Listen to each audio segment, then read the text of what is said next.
I start with two memories. In the first, I am 9 years old and sitting on a high branch in a tall pine.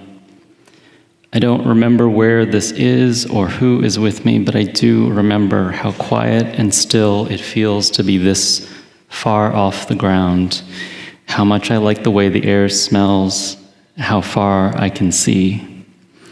I remember wanting to stay up there. In the second memory, I am 6 years old, kneeling on the floor, staring with laser focus at a glass marble resting on the couch. No one has come by to ask me why I'm doing this, but I would have told them that I'm trying to solve a mystery, the mystery of the small, regularly spaced dots that I can see inside the marble, like some kind of inverted night sky full of black stars. I am puzzled because when I lift it up to the light, all the dots disappear and the marble becomes clear again. I put it down, I pick it up, I put it back down. I don't know how many times I do this, but eventually I figure it out. The marble is working like a magnifying glass for the tiny spaces between the threads of that thin sheet covering our couch. The unseen has been made visible. It does not occur to me to share the thrill of my discovery. I suppose I was playing hide and seek with myself and the universe instead of with other kids. So I guess it makes sense that a lot of my early memories don't seem to feature any other people in them. But my memories of my family seem just as spare. My immigrant parents worked 50-plus hour weeks, and it was mostly just my grandmother watching over me and my sister when we were out of school. She didn't speak any English, and our Cantonese was only just barely functional. My sister and I were close in age, but I don't think we played together or confided in each other much when we were that young. I can't say it was a bad childhood. It really wasn't. Nothing traumatic at all to speak of. I always had a roof over my head and never wondered where my next meal was going to come from, so I know I had it better than the generations before me. It sometimes feels like ingratitude to remember so little of these early years growing up in Maryland.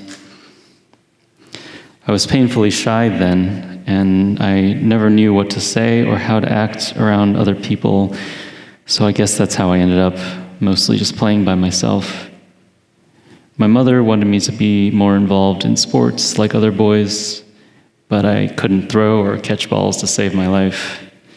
I remember this turning into a recurring nightmare where someone would toss me a live grenade that I was supposed to get rid of through an open window, but I would fumble the catch and watch it slip out of my hands over and over as the grenade would bounce around on the floor. I gave music a try, picking up the flute in the 5th grade, but when I went on to middle school, I didn't feel like I could measure up to the talent of my peers, and besides that, I turned out to be the only boy playing the flute. Doubly intimidated, I dropped it after only a year. My extracurricular time was spent instead in the church of the public library.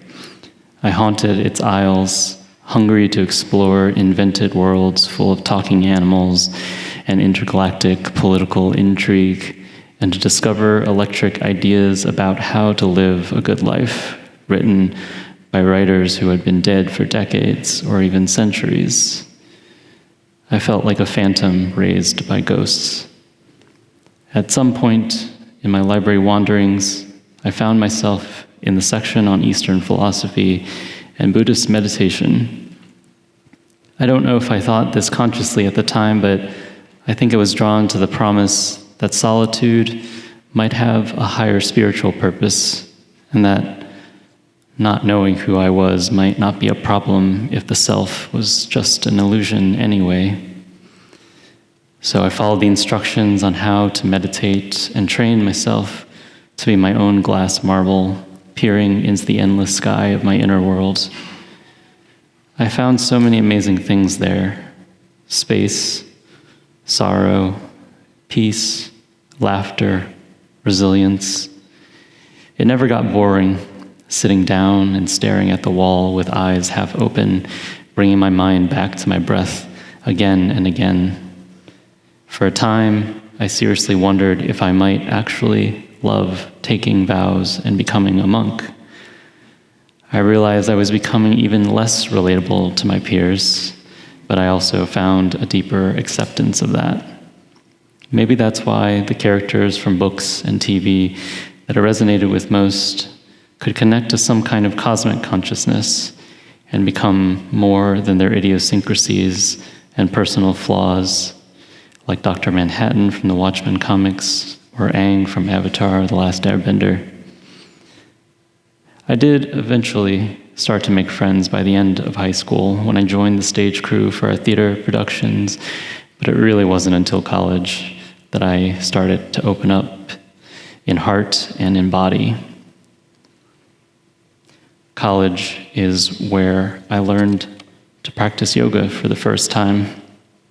My teacher was a local nurse, and she taught us how to listen to our bodies, helped us experience how it had its own intelligence. Just as I was drawn in by the mystery of my own mind, so I was by the unknown territories below my neck. I found a lot there also: restriction, release, strength, flow, gentleness, pleasure. I was getting comfortable in my skin, down to my bones in a way that I never had.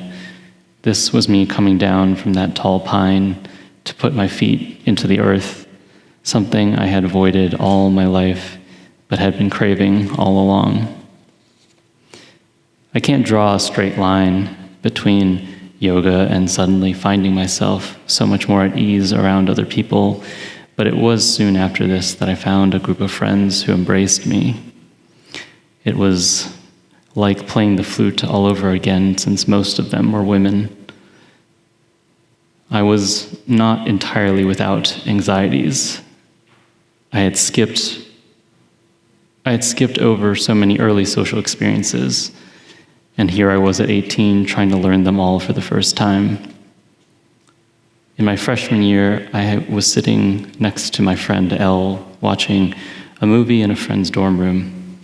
Her hand had been inching close to mine, and she reached out her finger, and my body, a newly awakened creature, reached back. It was simple to my animal body, but my head just didn't know what to make of it.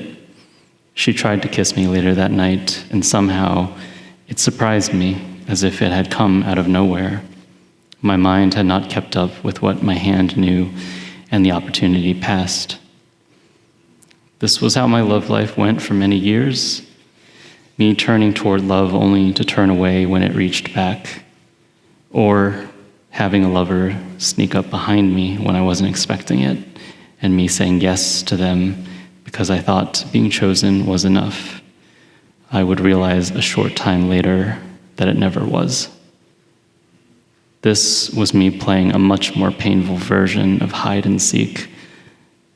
It took a long time to bridge the gap between mind and body, between the boy who spent all his time alone to the man who prayed for an open heart that was willing and able to shatter. I think that bridge is still being built, but I am married now. It started long distance, so I had to seek her out. She reached back, and this time I didn't turn away. We ended up choosing each other across 3 states, 2 introverts obsessed with the stars, entrusting their solitude to one another.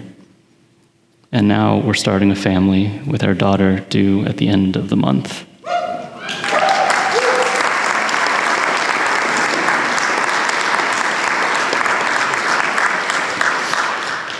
I know her arrival promises still further descent into the wonder of this incarnate life.